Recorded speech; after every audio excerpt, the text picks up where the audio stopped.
Colin Farrell and Andy Serkis are set to appear in The Batman. That is the headline on today's MBE Movie News. That is the headline, John. Andy Serkis and Colin Farrell will appear in The Batman, just like you said. Yes. Two massive names, two massive characters. We've finally got the Penguin confirmed for The Batman. What do you make of that? Absolutely over the moon, Stephen. Yeah. This is, we were speaking about it before we came on. I think this is the first time we've seen the Penguin in a Batman movie since, was it Batman Returns? Back in 1992. So 27 years ago, not 17 years ago. My maths is god awful. 27 years ago, Stephen. And now he is set to return. And it is going to be Colin Farrell portraying the Penguin, if you are to believe the likes of Variety. I think that's a perfect appointment. I think he's a wonderful actor. He's been in so many different roles, varied roles. He's got such great range. He can play that broodiness. He's got that vibe about him where he could play a cleaner, slicker version of the Penguin. We were also speaking, Stephen, I do not want to see a Danny DeVito-esque Penguin where he's got the over-the-top crooked nose, the hook nose, he's dumpy and he's got the umbrella. Stinks of fish. Still want to see the monocle maybe appear at some point, but you want to see this cleaner, more refined businessman who's got good contacts throughout Gotham, who can perhaps cause anarchy. I think this is a great casting choice. If indeed he is coming in, I think he is. I think it's reported he's definitely coming in. As an aside to that, Andy Serkis as also Alfred Pennyworth, not Pennywise, as I said back in the day when I was also getting down a knit binge. Yeah. Another magnificent choice for that very important role within the Batman stories. He's also the right-hand man for Bruce Wayne, the guy that keeps him hinged or attached onto that human side of his reality, if you like. Yeah.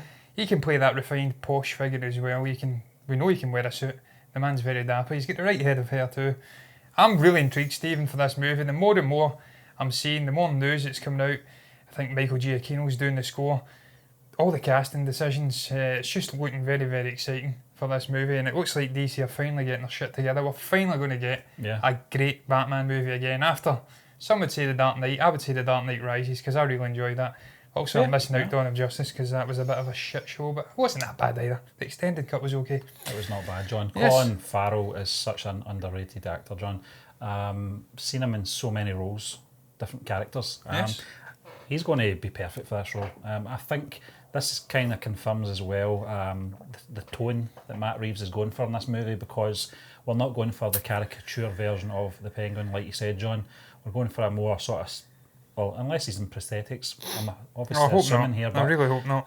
Well, that thumbnail, it's just over the other side of the camera there, John. That would be the perfect look for him, but we'll see. If they do go down that route, then I'm on board for it, because I think it's time for that kind of character to have a bit of a shake-up anyway. We kind of got that in the Gotham television series. Can't remember the chap's name. Can't remember his name, but he took it in a different direction as well to the Danny DeVito one. Kind of in between what Colin Farrell's going to do. Robin Taylor. Yeah. But there's another name in there, I'm pretty sure. He's a double barrel name, John. Taylor. Robin Lord Taylor. That's it. Yeah, fine actor. Andy Serkis, perfect for the role. It just means that Jeremy Irons is definitely not coming back now. This is another thing as well, John. I think this confirms that they are finally moving away from obviously Ben Affleck's version of the character. It's not just going to be a straight replacement for that character. It's going to be, as you just said, a reboot of the character and his position. This kind of suggests to me as well that this is going to be moving away from the Justice League world side of things as well, the DCEU, although I don't think they've actually confirmed that. When they're recasting not just the one role, they're obviously recasting Alfred as well, so it's very intriguing. We're going to see Commissioner Gordon. Is he recast as well? I'm pretty sure he is. Jeffrey Wright's playing him. Yeah, so it's going to be fresh faces coming in as well, so I think this is where people are getting sort of, they're putting two and two together at the moment and saying that there could be a connection between obviously Joaquin Phoenix's Joker, possibly appearing. Not really sure how that'll work unless Batman's probably set maybe in the 90s or something like that, just to sort of tie up the timeline. Who knows? But this is big news, John. It's just great to see that the Penguin's going to be one of the main villains in it. We're getting rumours obviously for a Catwoman as well, I think. Is that Zoe Kravitz that's coming in to play Selena Kyle? Yeah. So, but we don't know where she sits in the fence in this film because she's such an intriguing character, very complex. We've seen her in the Gotham series, jumping from from good to bad. Michelle Pfeiffer, probably the most iconic Catwoman yet. We've seen that with Anne Hathaway as well, Stephen, in the Dark Knight trilogy. She was a very vague version, she was flip-flopping all over the place. There was slight love interest there with Bale at some points, and then also she flip-flopped over, then she came back ultimately. I think that's the character's that's what that's what she's like. She flip-flops from good to bad. An out-and-out villain, as I said, John. We're getting the Penguin. I couldn't be more happy. Yeah, Stephen, look, just the movie as a whole, there was always rumours that this movie would be tackling multiple villains in there. And Matt Reeves was adamant from day one that we would be going back to the more traditional detective, the world's greatest detective vibe of the character.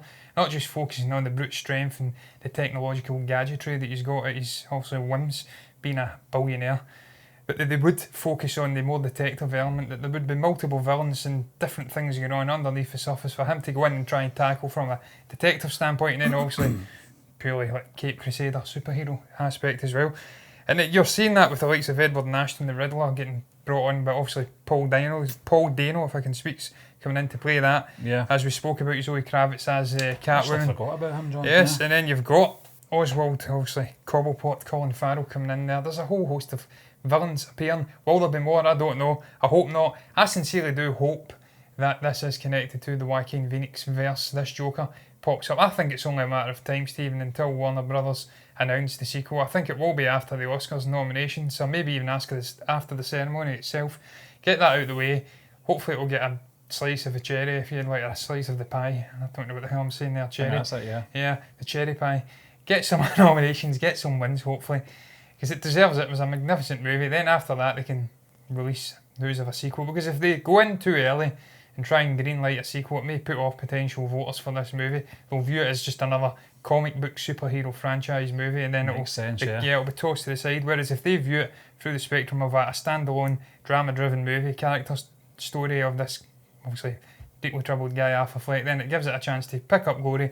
Then afterwards, they can maybe amalgamate it in with this Robert Pattinson verse. I'd love to see it. Cannot wait to see Robert Pattinson in the Lighthouse, incidentally, to get an idea of what this guy can do. Obviously, there is a movie out just now I haven't seen yet. The King. The King on Netflix, which he's apparently got one of the worst French accents in the history of man. And starring alongside Timothée Chalamet, of all people as well, who sounds very French. And I think he can speak French. He isn't French, I know he's American. I think he was brought up in the New York area. Yeah. But it's not a good match. Apparently he was a bit dodgy in that, but look, I can't wait to see the guy as Batman. I like Stephen, that's the final thing I'll add before perhaps we move on. I like the way he's framing this story now, Matt Reeves. It's all youthful characters, even Andy Serkis as Alfred. It's a more youthful version of Alfred. We've obviously had Michael Caine. What the hell was that? Jeremy Irons. Previously it was the old guy. It was my first Alfred in the 90s. Michael Gough. Yeah. Michael Gough. He was very old. This is a different direction. He's a much younger Alfred, a much younger Bruce Wayne. We're perhaps getting younger villains coming in who may super exceed just this story and go off into multi-arc stories. Could be the long game, John. Yeah. Could be the long game. Yeah. I like that. I like that vibe he's going for, the younger characters. It gives it a bit of length, Stephen. You can play this out over a decade if you'd like, with multiple movies. I just hope it's not goddamn Batman and Robin again with all these villains coming in. They take up too much time. It won't be. And it doesn't develop out the way we want. I hope not. We don't know. We obviously don't know the capacity of how much screen time the Riddler's going to get, how much screen time the Penguin's going to get. It could be introducing one of them maybe later on in the film, to set up a sequel. Who knows? But listen, John, we'll move on anyway. Yes. We'll keep an eye out for more news on the Batman as it comes in. This article coming in from Screen Rant. Stephen King believes that Dr. Sleep finally redeems The Shining after all these years. Stanley's not here to hear that. But listen, this is what Stephen King had to say, John. I read the script to this one very, very carefully. Mike Flanagan. I've enjoyed all his movies and I've worked with him before on Gerard's Game, a good film. I read the script very, very carefully and I said to myself, everything that I've ever disliked about Kubrick's version of The Shining is redeemed for me here. I don't want to get into a big argument about how great The Shining film is that Kubrick did or my feelings about it. All I can say is Mike took the material he created, a terrific story, people who have seen this movie flip for it, and I flipped for it too. Yeah. So what's your feelings on this, John? A little too late? Yeah, it's a little too late, but I agree with what he says. People who have seen it flip for it. I certainly flipped for it, Stephen. I'm a massive fan of The Shining, so I slightly differ in my opinion. I've never heard that phrase before. Yeah, flip for it. Yeah, flip for it. Yeah. That's a flip out place here where you actually jump on trampolines. Maybe that's what he means. I don't know. But Stephen, I come from a different perspective on The Shining. It's probably my all-time favourite horror movie. It's just magnificent. What Stanley Kubrick did, no one else could craft a movie like that. And even though he took some artistic liberties with also the adaptation of the actual novel, which I've never read, so I can't really speak about what was right and what was wrong. I obviously subsequently heard in the lead up to this movie that the cook, whose name eludes me at the moment, which is terrible because I've just watched the goddamn Doctor Sleep movie and he plays a big part as a spectral being, a guide for Danny. So it's shocking that I've goddamn forgot his name already. It's not even in front of me at the moment. God damn you. But yeah, I know he appears in this as a spectral form, but in the actual novel, he survived. He saved Danny and... it was a compromise, wasn't it? Yeah, he saved those two from the Overlook and the murderous clutches of Jack Torrance. That was one part that differed. And then I think the shining powers of Danny in the actual Shining book were more in your face and more explored. That's something I never really picked up in. Maybe I've missed it and all the times I've seen it, but I took it more as a breakdown of the family unit and whatnot, just psychological, claustrophobic horror movie with Jack Torrance. Maybe it's just because of Jack Nicholson as well. He absolutely dominates that movie, but never really picked up in The Shining. Obviously, Danny going around in his little pedal bike and seeing the ghosts of the twins and whatnot and all those freaky things, that was perhaps a sign that he had powers, but I think in the actual novel, it was on steroids. So I digress, I'm going off on a complete tangent. No. That's why you didn't like the adaptation so much. I personally did like it. But I agree, Stephen, this movie is magnificent. It really is. It's superb. And I can totally understand why he is on board for it because it does a great job. Mike Flanagan does a great job of amalgamating the two things together. Stanley Kubrick's and then also the novels and making everybody happy. Fans of the Stephen King novels who were perhaps butthurt about the Stanley Kubrick Shining movie, and we know a few. Because there was a couple of comments back in the day on Twitter after we did a poll saying it was a terrible adaptation. Well, god damn you go and do it then and see if you can do better than Kubrick, you snivelling little shit. But look, I digress, Stephen, I digress.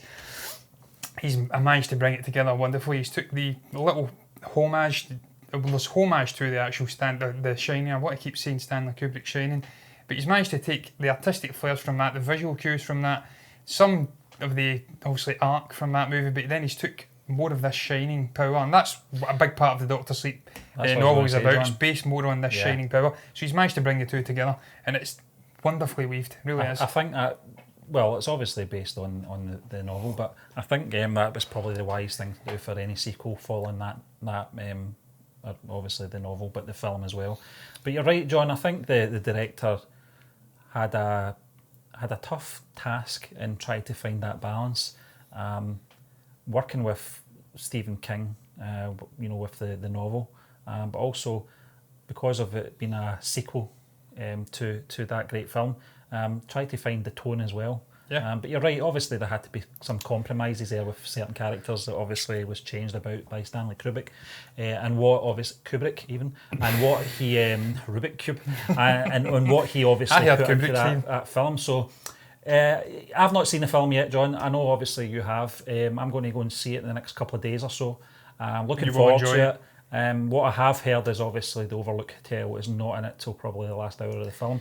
There's little flashes of it. Yeah, obviously the homage stuff, but I think that's probably the best thing to do as well, because like you said, the emphasis should be on obviously this The Shining, which obviously, when you get Jack Nicholson in a film, it overshadows everything anyway, and I mean that in the nicest way. He's shining bright in that. And and that's what people took from that original movie. So I'm looking forward to it, John. I think it's good to see Stephen King's acknowledging the film finally. Yeah. It took obviously this sequel to obviously get him there and accept it for what it is, but I'm on board anyway. Stephen, look, the final thing I'll add in regards to the actual movie, he's a wonderful director, Mike Flanagan. He knows how to do horror. We've seen it with the Haunting of Hill House, Hush and whatnot. He does a different kind of horror. We were speaking about it previously, Stephen. I don't know if it was an actual topic. It may have been for the Halloween special. We were speaking about something, and we spoke about how we prefer psychological horror movies as opposed to the traditional modern day jump scare heavy movies. There's jump scares in here, but it's more than that. It's more psychological. It's about human elements of the characters. And the way that you just slowly, every single scene works beautifully. I've seen people describing this movie as boring in the first half. I don't know what movie they're watching. The way that he slowly develops these characters, even the villains, it's extraordinary. And then when you get to that cataclysmic ending, if you like, it just makes it all the more enjoyable. You're really on board for all these characters you've connected. Ewan McGregor's accent was much better than the trailers alluded to. I have to apologise to Ewan. He was magnificent as Danny Torrance. I'm trying to find out who the little girl was who obviously partners up with Danny Torrance, and they're both wanting to fight off this villainous group of shining spectral, I don't know what the hell it is, the steam they call it, they eat the steam. It's like a spectral form of dying people. They try and fight them off, but she was absolutely incredible as well. The villain herself, the main villain, cannot find her name. I'm having an absolute mare. Rebecca Ferguson, absolutely superb too.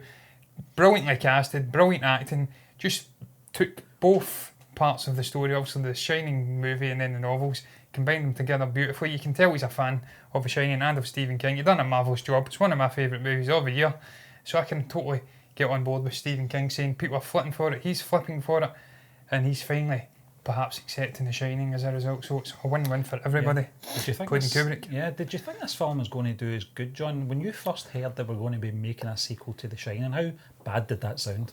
I didn't think it'd do as good at all, Stephen. I thought it would have been an unmitigated disaster because you're taking a Stanley Kubrick movie and try to do a sequel to it, and you have all that expectation on you, try to take elements of that. People are perhaps expecting it to be the exact same, and even Flanagan says that you can't do an exact replica of that movie. He had to do his own thing, his own visual things, his own storytelling, make it distinct, but then it's almost like a little brother to The Shining, so it had to be connected but be distinct. Either that, it looked like a complete copycat, and I think he done a wonderful job. It's much better than I expected it would be. I even watched Chris Stuckman's review as well, and he said the same thing.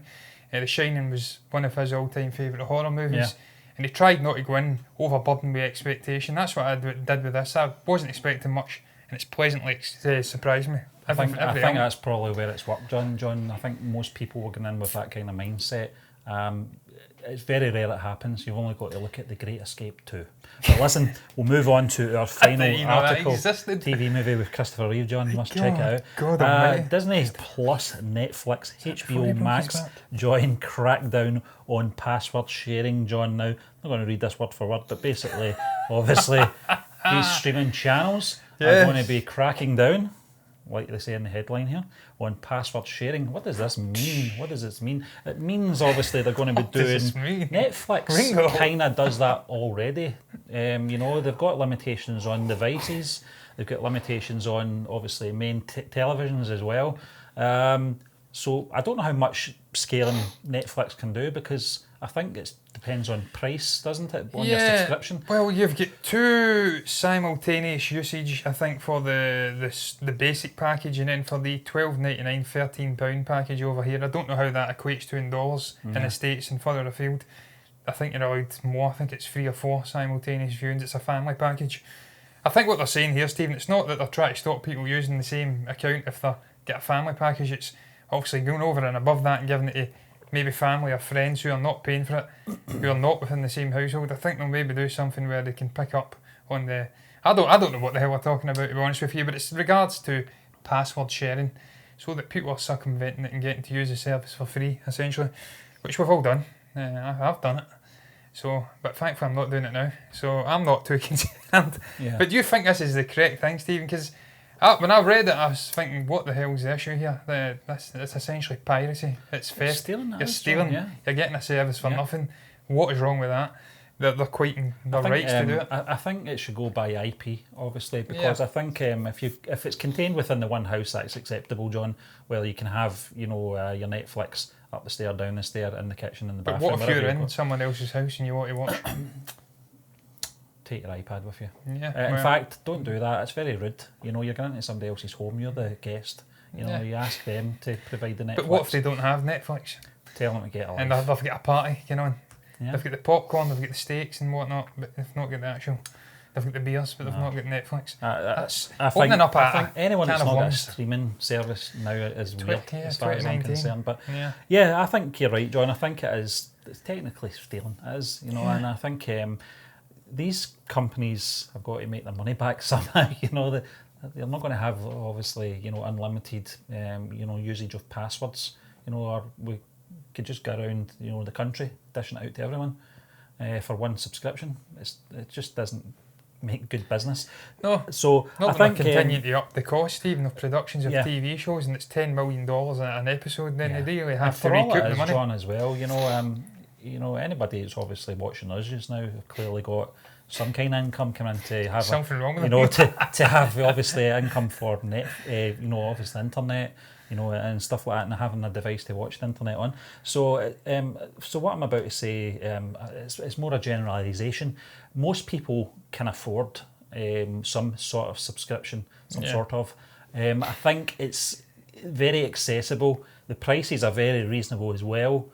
So there's no reason for it other than that. You okay there, John? Yes. I was just bringing us back to those audio days, Stephen. Well, we used to put on incredible posh accents at times. We thought we worked for the BBC. Yes, I used to say for the entirety of the movie, and I sounded like Prince Charles in Buckingham Palace or whatever. Yes, with his big lob ears. But yeah, Stephen, you're absolutely correct. I think it's just a sign of the times. More and more companies like HBO, like Amazon, Netflix, I was about to say Amazon again, Apple, and now also Disney, are all coming into this streaming service battle, if you like, the streaming war. And they have to recoup the money for what they're obviously laying out in big productions for movies. We've seen it with Apple TV. They're bringing in M. Night Shyamalan, J.J. Abrams, Steven Spielberg, a whole host of A-list celebrities or actors. I don't like to call them celebrities, that belittles them, they're actors. There's another word which eludes me at the moment for acting, which I prefer to use, but it's a little bit pretentious. But I digress. They have to recoup. Obvious. Yeah. They have to recoup the money somehow, and in order to do that, you have to maybe enforce something like this where you can't share passwords infinitely to all their friends because they're not going to make the money back. And I think it's just a change in time for the entertainment industry as well. But this is becoming more and more prominent. More and more people really should be putting their hands in their pocket. If you're enjoying the content, you pay for it. That's the way it works. It was the same with music 20 years ago. Everyone and their granny was pirating music, Stephen. Napster, yeah. Yes, Napster. And then they clamped down on that. We got more legal forms like obviously Apple Music and then Spotify and stuff like that. But sometimes it takes something like that, John, to shake things up, change industry. So. And this is what's happening here, Stephen. But I think the best thing to shake it up is to get more and more good content into these streaming services, and certainly Netflix is the pioneer for that. Some of the TV shows, the likes of The King, that we were speaking about, with guys like Timothy Chalamet in there, Robert Pattinson. If you keep attracting people like that into projects and TV shows and whatnot, then it'll maybe attract more and more people into coming in, putting their hard-earned cash in. But cheap gets, essentially, that's what I say. And you're absolutely right, it's 2019. What is wrong with these people? Well, I'm saying that, but I'm going to contradict myself completely in about a week's time when I go to pirate the hell out of The Mandalorian, because it's not here officially. Thank you, Disney. It's here in LA. Yeah, it's here in LA, sorry, I take that back. We're in the States, I keep forgetting, Stephen. But look, I certainly haven't got much more to add to that topic, Stephen. It was a short and sweet one, pretty self-explanatory. I know you've not got much more to add, so we're going to round up the show on that note. What the hell did you guys make about that headline news? Colin Farrell and Andy Serkis set to appear in The Batman. Is that exciting you? Are you completely on board for this Matt Reeves Batman project now? What the hell did you make about Dr. Sleep? Have you seen it? Do you agree with Stephen King? Has it redeemed The Shining? Did The Shining ever need redeeming? What do you make about the streaming platforms enforcing this non-password sharing scheme? If you've got anything to say, comment down below and let us know what your thoughts are down in the comment section. Like the video if you've enjoyed it, subscribe to the channel if you're enjoying the content. Me and Stephen will be back tomorrow for another episode of MB Movie News.